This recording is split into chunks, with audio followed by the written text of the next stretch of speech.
Ladies and gentlemen, welcome for today's panel. I have very important guests. I have Dwayne Duncombe from Vodafone Group. He's leading the Health and Safety and Wellbeing function. I have Pınar Kalay from Vodafone Turkey. She's the HR director for the organization. And I have Walter Weldon. He's the managing director from Weldon LLC, based in US. As you all know, health and safety has become one of the most important topics, especially with the past incidents that we experienced in Soma, in Zonguldak, or with the shipyards in Tuzla, in Istanbul. And the government have been taking precautions to avoid further hazards. There are similar examples around the world as well. I believe all governments around the world are paying quite an important attention to this topic these days. Having said that, although we have a checklist of to-do things, we would like to consider how can we take this beyond a checklist and actually how can we make this embedded as part of a leadership culture. Maybe we'll start with you, Dwayne. Thank you so much, Ezra. That's very helpful. I think we get asked this question a lot from a Vodafone group or from a corporate organization is what about legal compliance? Especially our senior managers, what do I need to do to make sure that I don't end up in jail or I don't lose, how do we manage that? And I think one of the key drivers for us as an organization is not really to focus on legal compliance, because legal compliance is not going to drive the cultural change that we need to see in a lot of our organizations. And I think the work that we've been doing in Vodafone Turkey over the past years is more around our leadership teams and the organizational structures that we have in order to drive a cultural change. I think all of you would agree with me. You just have to, when we leave these premises today and we climb on the roads, Turkey does not have a culture of safety. It's not embedded in the culture of Istanbul or as a culture at all. So from our point of view, yes, legal compliance and driving compliance to legislation is important, but it is definitely not an area that we focus on. You probably would have seen as you came in the Vodafone stand outside, and we've got our seven sets of absolute rules, and we have other programs in place that really drive around a program of changing behavior and changing culture. What we focus on at a senior management level or from a leadership point of view is we want our employees, we want our managers to feel uncomfortable. If they're going to break an absolute rule, if they're going to undertake an activity that is going to affect them personally, is going to affect their lives, we want them to feel the weight of that. We want them to understand the consequences of those decisions. We make those decisions on a daily basis. You guys are going to climb out of this meeting this afternoon. You're going to choose to climb in a taxi. You're going to choose to use your own vehicle. At the end of the day, it's your choice whether you wear your safety belt. It's your choice whether or not you decide to use your cell phone while you're talking. We can only really influence the weight of that decision. So yes, absolutely. From a legal point of view, it's important. But what I would caution from our perspective is not to focus on legislation or not to focus on a policy or not to focus on a procedure, because what you'll find in your organizations and what we find globally with Vodafone is that becomes the driver, that becomes what people look at it, and they tick a box. Oh yeah, I've read the policy, tick.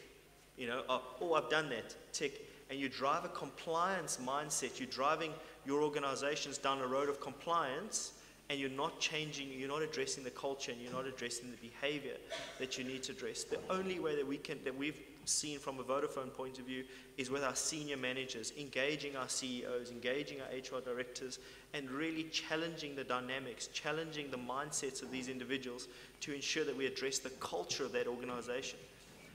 The culture in Turkey is very different to the safety culture in India, is again very different to the safety culture in Germany, And it's understanding those dynamics, it's understanding what the drivers are, understanding the business pressures, and linking your policies and your processes to those. So I think that's been one of our biggest successes, especially in Vodafone Turkey, is how we really drive the behavior and culture.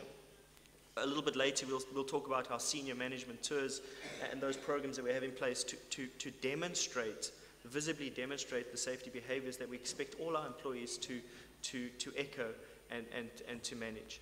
And then lastly, just as a closing point on this topic, I think the biggest success factor for me in terms of the safety agenda or the safety program is to make the stories personable.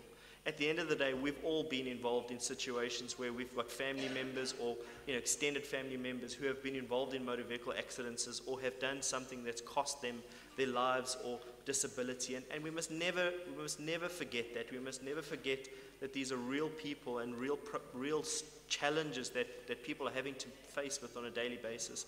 And if we can keep our programs as personable as possible, they are the most effective. Thank you.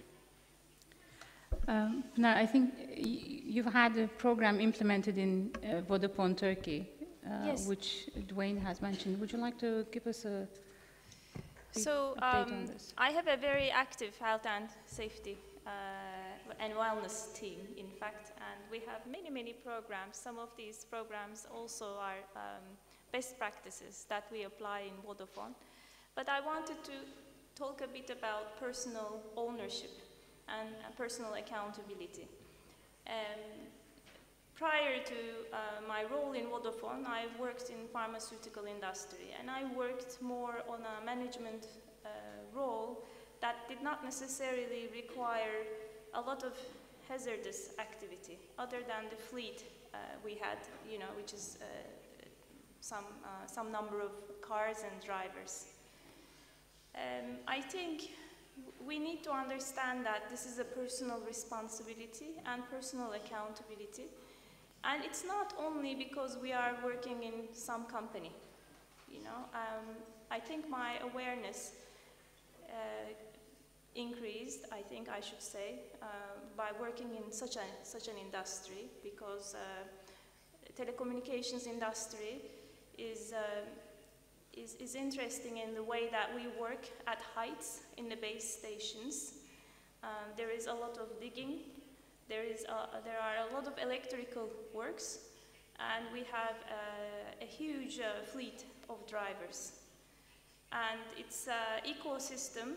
Currently, we have 3,300 employees, but the ecosystem that work with Vodafone, and only work with Vodafone to do business, is around 47,000. So our essence is that we don't want any lives jeopardized. We don't want anybody to become handicapped because we are doing business. We want to bring an environment that's safe, that's nurturing, that's nourishing, that's comfortable, and promotes wellness of our employees. And this idea is interesting because once you start looking at life in that way, I have had several episodes. One happened recently in a mall that I found myself screaming to a guy who were trying to put some ornaments on a mall, trying to hang some stuff on a very steep place, and I found myself shouting, "What are you doing? You're going to fall down," that because he had no safety harness, he had nothing, and he was like high, probably around 4 meters. And then I also wrote down to the shopping mall's management and told them that we had good health and safety practices, and we would be very happy to share with them. Or the same thing happened. We had an owl got stuck in our building at home. So my children woke up with the owl screaming, and my little one got scared. And then the next day, the people came because they had to do something around the roof so that the owls didn't get stuck, because that was the third time that was happening for some reason. Then I told the guys, I sort of told them to go away, bring in safety harnesses so that they could work in the roof. And they didn't understand what that meant, and they didn't have the equipment.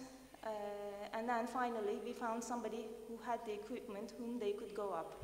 So I think personal responsibility starts from that, and we are not only responsible from our organizations, we are responsible from our lives, we are responsible from the lives of our kids, from our neighbors, from the people whom we work with, and in fact the people who we see, who are in these activities.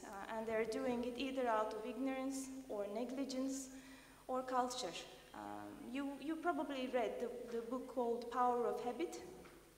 I think habit applies to health and safety in a very strict way. So it's those habits, and the absolute rules of Vodafone, the 7 absolute rules, talk about those habits. 4 of those, and you can see them downstairs, I don't want to go through the 7, 4 of them are about driving. What you should not do about, when you are driving. And then the rest is around electrical devices or working at heights or digging, those types of things. So these are things that we can do every day, and we can encourage our employees to do every day, because I'm sure that all of your companies have people who are driving cars, and the majority cause of fatality in Turkey is these accidents. So what we do as leaders is we have these safety, health and safety visits that all our management team are required to do. They wear the safety-related clothes and all the equipment, and then whenever we have a site, when there's some construction going on, and we always have a construction because we have shops, or we have some work sites, or we have new buildings that we are renovating, they take active part in terms of visiting and making sure that health and safety is in place. It's also a reminder to our leaders that that's in our core. It's also the visibility of these individuals, the CEO, the executive team, to be around and looking at not business, nothing financial, nothing commercial. They are just there to do a visit around safety. What we also try to do is we try to engage with our employees in such a way that safety is fun. One of the things we did was an application called Safety Net, which was downloaded, I think, around 6,000 times, that we teach our employees with games what these absolute rules are. And the people whom we work with, our ecosystem, is also using this tool. We also try to be the first in Turkey in terms of getting certifications, being part of the community, to set an example and to engage ourselves. The ISO 30901, the traffic safety program, is we are the first, not only in Turkey but in the world, to get it as a telecommunications company. And we are also working with the Ministry of Transportation and Communications to do accountability program for traffic. And we have just signed a declaration to show that we are responsible from the safety of our employees who are in traffic and also all our ecosystem. I've also told you that we have we work on our base stations. We have around 17,000 base stations that we have gone through in terms of auditing. Around 10,000 of them we have changed, and we have rebuilt again so that the people who climb on top of them are not affected by any of either the old equipment or the way they were built, or how they are related. We make a lot of effort on training. We have given many days and man-hours of training on safety to our ecosystem, to our employees. One of the trainings that we deliver, which is a must, is a one-day training on safe driving, again, for our employees. And we also make a point of talking about not only safety, we try to talk a lot about wellness as well in our organization. So we give rewards to people who quit smoking. We give rewards to people who come to a healthy weight in our organization. We do vaccine days. We Also have a good system in terms of monitoring pregnancy for our employees, that they have the support of our health clinicians throughout their pregnancy. We also briefed them about how they should eat, what are the things they should be careful around in terms of ergonomics and other stuff throughout their maternity and pregnancy. Those types of things we try to do, and they not only show the importance that we give to the wellness and health of our employees, they also make us think about these things in our daily lives. And then you sort of see that they become habits in the organizations.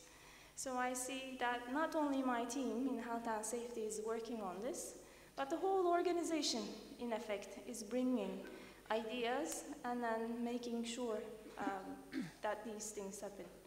On my first week, one of my colleagues called me on the phone and said, I was just coming out of the shopping mall and I saw you breaking one of the absolute rules. I said, damn, you know, and we have, this is a big thing in Vodafone, you know, so my phone rang, I looked at it, and then I put it down, and one of my team members saw that, so I said, you're right, I'm sorry, you know, I won't do that again.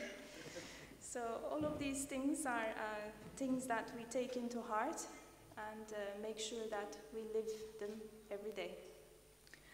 Walter, you have in-depth experience in various industries. We would love to hear your past experiences and what you're doing today. And I think what Pinar... Sorry. What? I think what Pinar and Dwayne were talking about is a critical element for any... Sorry.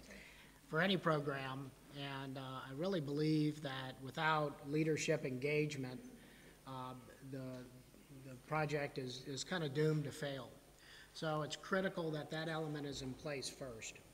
But as you get into executing these types of programs, I worked for Lafarge for many years, and I was in their engineering group, and they decided that when they established their safety standards and they trained their senior management, we saw a wonderful decline in our fatalities and our incident rates and all that, but we were not seeing the same decline with our contractors. So the contractor was somehow working on our site unsafely, and we had to do something about that. So they hired me basically to champion a program, and we focused exactly on contractor management. And you talk about leadership engagement. In complex companies, you have multiple layers of management and leadership. And every layer must be engaged all the way down to the employee and the contractor at the bottom. If you have a gap in those areas, you have to fix it. And so you really do get the benefit of senior management when they come to your sites and demonstrate their leadership and their visible leadership of how important this is. But if you have a critical core in the middle of your company that doesn't really get it, that they really believe that the old way is the right way, then you have to take that element on and fix it. And that's kind of what we had to do. We had very structured engineering groups all over the world. They were saving us hundreds of millions of dollars when you looked at the general portfolio by going into various situations potentially a little bit lower than the company wanted them to go. And by basically focusing on these areas and driving the message home to them that this was not what Lafarge was about, we were able to do a very dramatic improvement on our contractor safety.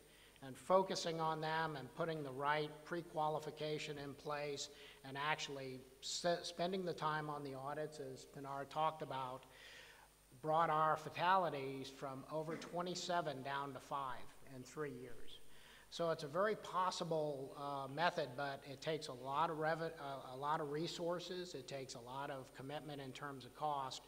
And what's really important is that you stick with it. This is not something that you can decide, as they say, and check the box and then just decide, okay, we're finished, we're going to move on. You will go right back to where you were before.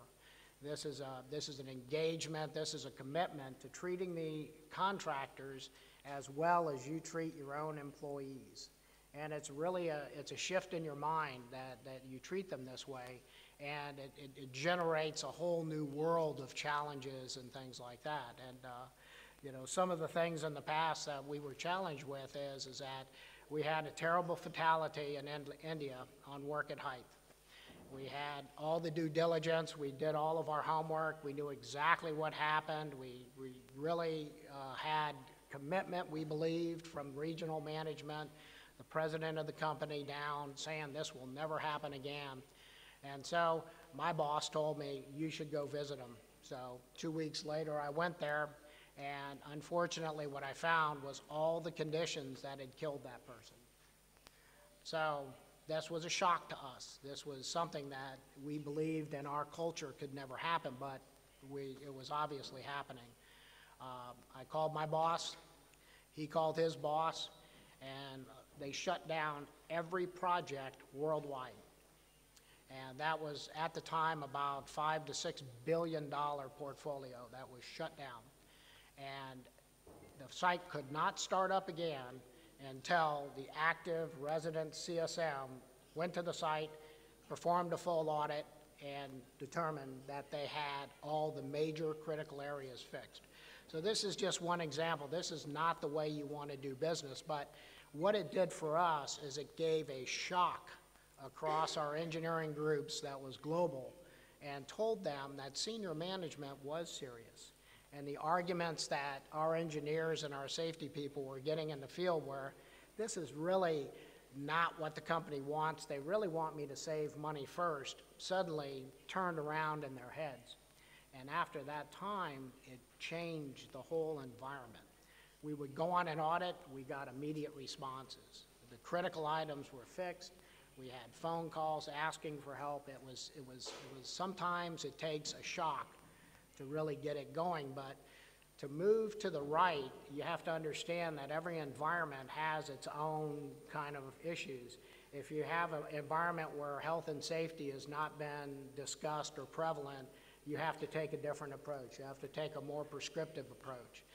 As you get engagement, as you're talking about with senior management, as you get the next layer of management actually implementing the requirements, you get a change in that attitude, and you're able to have a more independent type safety program where people look out for one another, they look out for the contractor. But I guess my message to all of you is this is not something that you do for a year, this is not something that you do for 2 years. It's a commitment that you make, and the end goal at the end of it is that that contractor has the same safe environment as your own employees. I think the example that you've just given in India is a revolutionary example. I mean, in the sense that you can really cross out billions of dollars for the sake of making sure that people are safe and well in their workplace. How can you take it beyond a cost item in Vodafone? That, you know, health and safety is not a cost item, but it's something that can contribute to the organization's sustainability overall. I think, look, health and safety is always going to be a cost. And what I would say is, and I think Vodafone Turkey's got a great example with their fleet management. At head office, we always use this terminology specifically when we're speaking to our senior managers, that we want to move from our heads to our hearts, make that emotional connection. The head argument for health and safety has been won, okay? We know from a legal point of view we don't want to go to jail, we don't want to pay fines, we understand that. We understand the risks associated with doing pieces of work.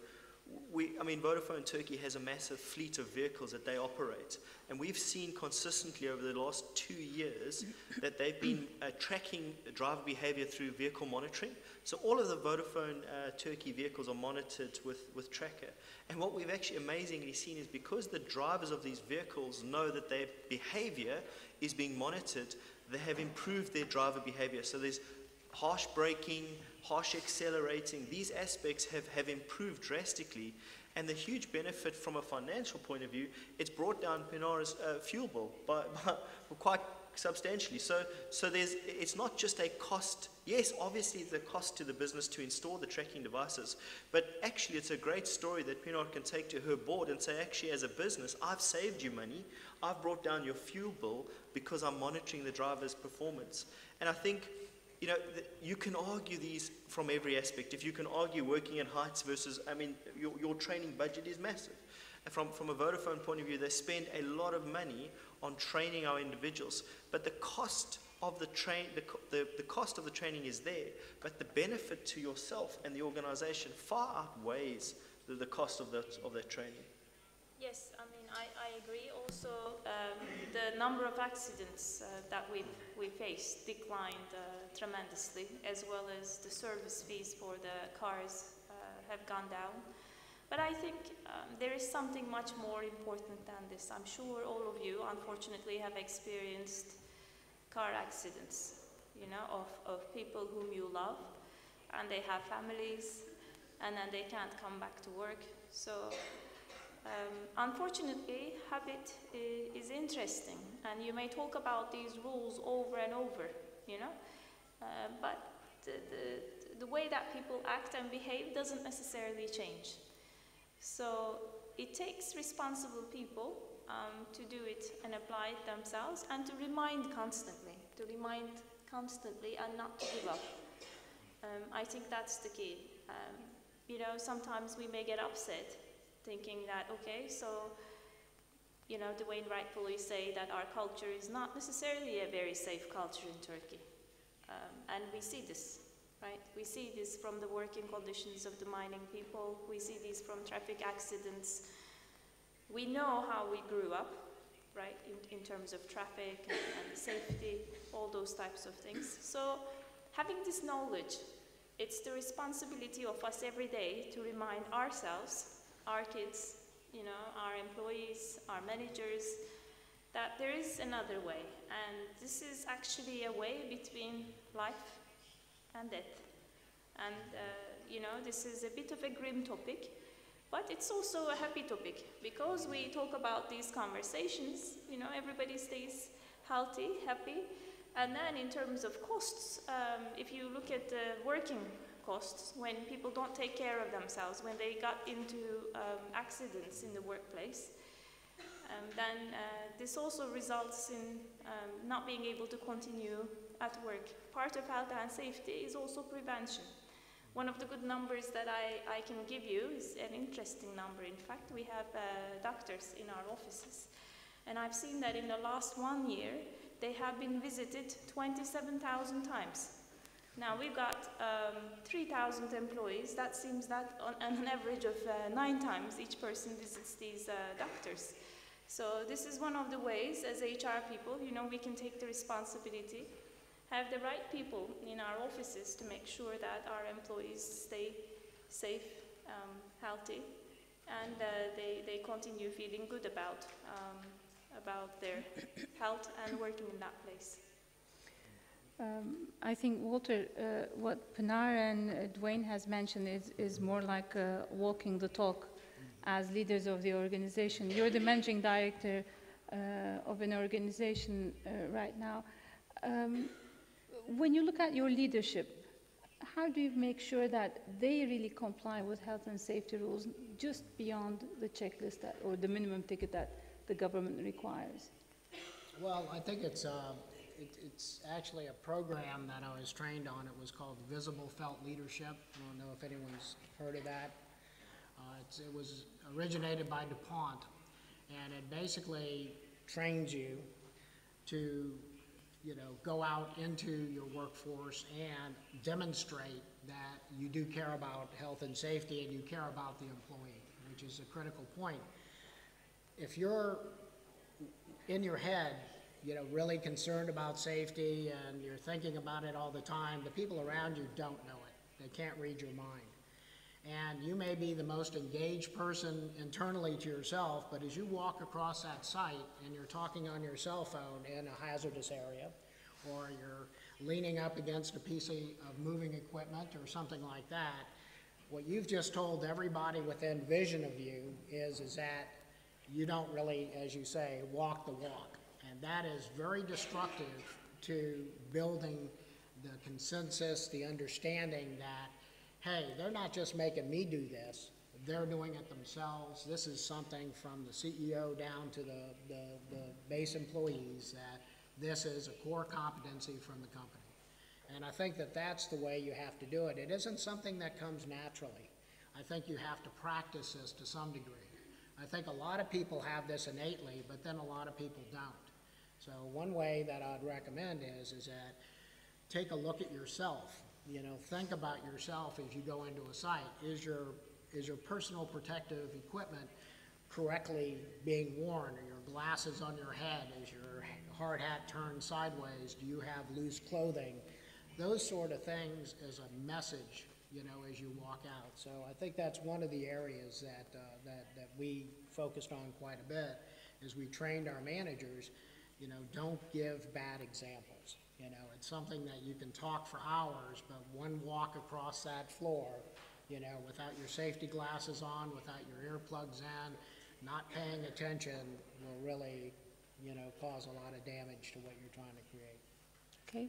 At this point, I'd like to turn to the audience and ask if you have any questions that you would ask our guest speakers.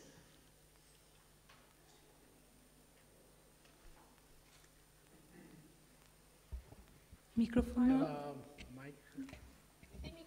bir mikrofon alabilir miyiz acaba?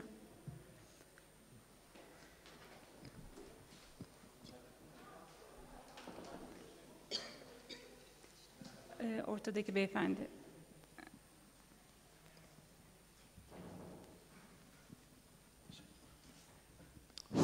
Hi. It's not about the presentation, but when I seen the title of Mr. Dwayne Duncan, it's really surprise for me to see comfort or affiliates manager with the safety and health. So I just wonder, what is exactly what you do for the management position and the other employee position for affiliates or comfort? Is it clear? I think so. Are you asking about the well-being piece? So Yeah.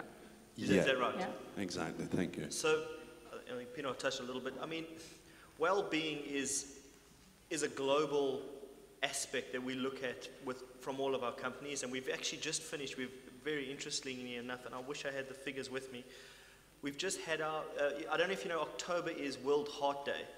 Did you know? So globally it's World Heart Day, and we've just had the Vodafone Group Wellbeing Challenge. So we have challenged all of our markets, Vodafone, Turkey, globally, to be more active, to get out. I mean, there's beautiful stories have come out around team meetings. So instead of having your team meeting in a meeting room, why not take your team meeting outside, walk around the premises and have that discussion?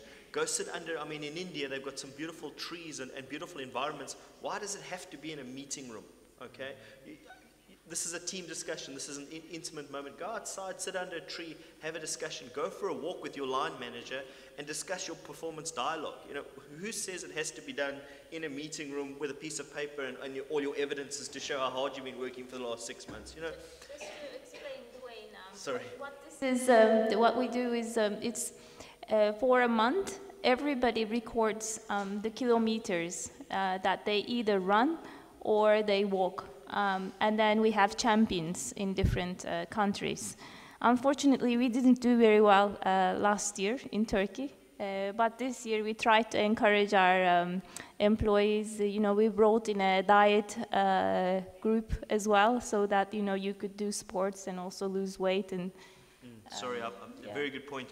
So basically, there's a weighting system. So if you're walking, that contributes to so many miles. If you're cycling, that then quantifies to so many miles. And we've got a table system, and I'm happy to share it with anyone who's interested, so we can compare like for like. So if you've got a small market of only 1,000 employees versus India, who's got 100,000 employees, they can compete equally. And really, it's just this global challenge for everyone to log as many miles as they can.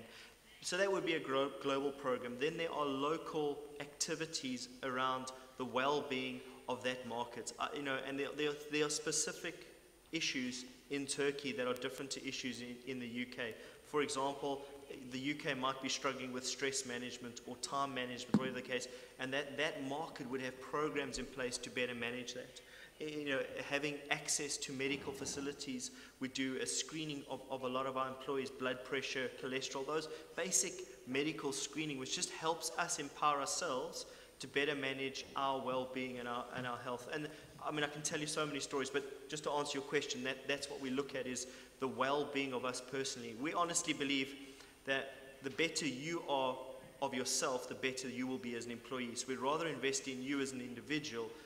The healthier you are, the fitter you are, the better person you're going to be and the better employee you're going to be at the end of the day. Right, okay.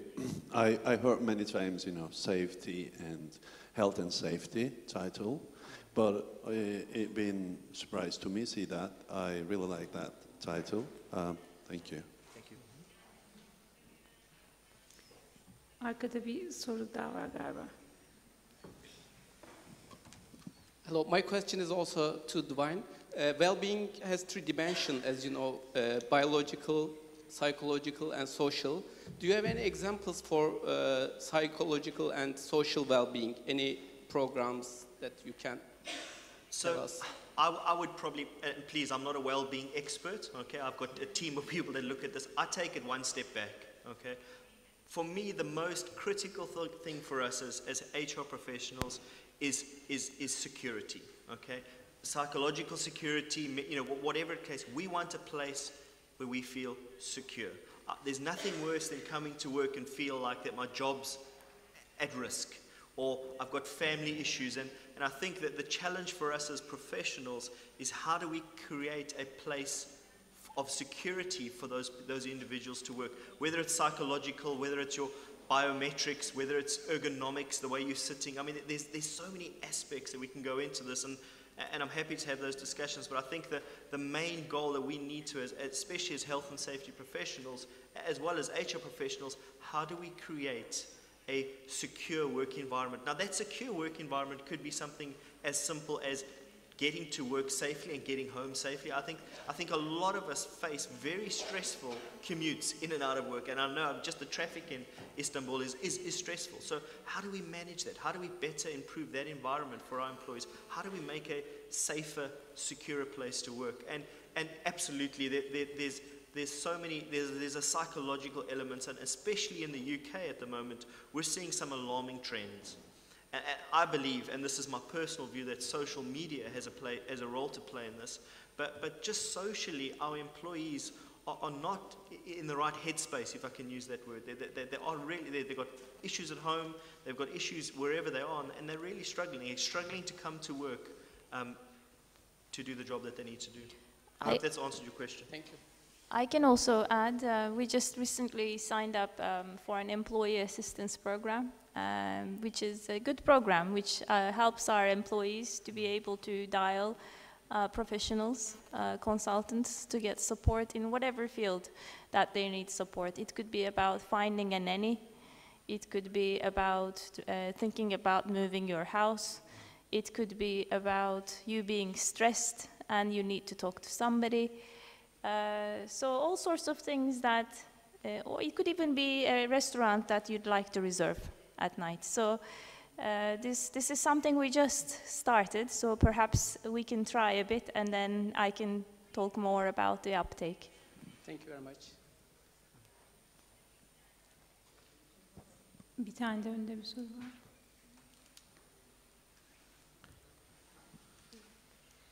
I asked to Ms. Kalay, the overall practice about health and safety in Turkey is making some regulations and punish people who don't obey these regulations. For example, we in our company punish people who don't use the safety equipments. What do you think about these regulations? Does it work, or are they important for companies? I mean, I'll be very honest, it's not all peach and roses in Vodafone either. There are consequences for people who don't apply these rules. So, you know, especially the vendors that we work with who are working on base stations, we have audits all the time, and now we have penalties. And then if they continue to practice things in a dangerous way, then we stop working with them, and we end our contracts, which causes them huge business. So, and with our employees, if we see employees, you know, driving unsafely, and we give them a warning, and if they continue doing that, then we take disciplinary action. So there are consequences for not doing these things. Or we don't work with companies that don't attend our training, you know, that it's a prerequisite. Or we have these checklists that our contractors need to fill in before they do any activity. So there are a lot of those things that we also apply, and we have to. One of the reasons is also we need to track these incidents. Yeah, just a comment on top of that. I think that you have to look at your environment that you're in. If you're in an environment where the training is very low and that the contractor engagement is low, I think you're forced to become much more prescriptive. You know, in the past, in certain situations, we've utilized 3 strikes and you're out. You know, very harsh, very immediate, certain discipline. As you're able to work with the environment, train the contractor, and get them engaged, those sort of methods go away. So you have to understand where you are in terms of the world, but then your goal should always be to move to the right, where it isn't an issue of him fearing that you're going to punish him. It's that they truly engaged in safety and understand the concept behind it. So that's that drive that DuPont always talks about, to the right. You know, drive the curve to the right and you'll get the results. But if you're in the environment that's immature, that doesn't really have, you know, the engagement that you need to be more prescriptive. I think in the end they appreciate. You know, initially it may be difficult, all of those things. I think in the end everybody appreciates. Then hopefully you don't have to penalize people or the companies. I would have to respect the time because Dwayne has a plane to catch. I'd like to thank to all of you for your contributions and for your questions as well. Ladies and gentlemen, for me this was a lot of learning. Thank you for sharing your experiences.